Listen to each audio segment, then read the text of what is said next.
In a town that barely held itself together, there was one who kept it from falling apart. When wagons broke, he fixed them. When the cold came, he prepared them. When something failed, they called his name.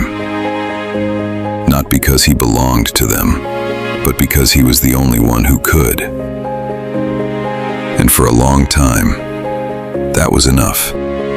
At first, the requests sounded like gratitude. A broken fence, a damaged wheel, another long winter coming. But over time, the asking changed.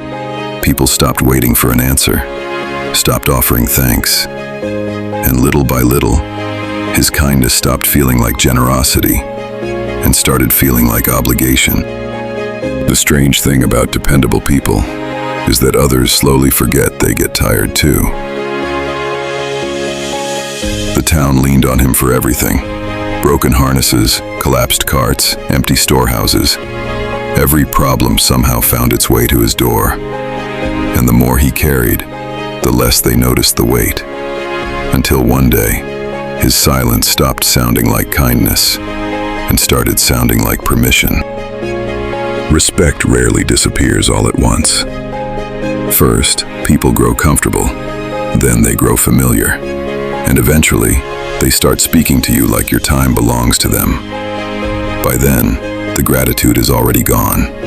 The helping becomes expected. The sacrifice becomes invisible. And the dangerous part is how normal it all begins to feel. And the moment someone starts giving orders, you finally see what your silence has been teaching them. Eventually, people stop treating your help like a choice. The requests disappear, the appreciation disappears, and all that remains is expectation. The kind that slowly convinces people they are entitled to your strength. By then, they no longer speak to you like a person carrying a burden. They speak to you like the burden itself. Not because you agreed to it, but because you stayed silent while it was happening. And silence, repeated long enough, begins to sound like consent. The next morning, he simply wasn't there. No argument, no warning, no final speech, just unfinished work, cold tools. For the first time, the town had to face problems without the man who always solved them, and a silence the town had never noticed before, because the people who depend on you the most rarely understand your value until they're forced to carry your absence instead.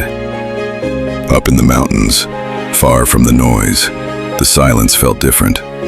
No demands, no expectations, no weight that didn't belong to him. And for the first time in a long while, he could hear his own thoughts again. And somewhere between the cold air and the quiet of the mountains, he finally stopped feeling responsible for everyone else's survival. Some people will drain every part of you, then call it loyalty.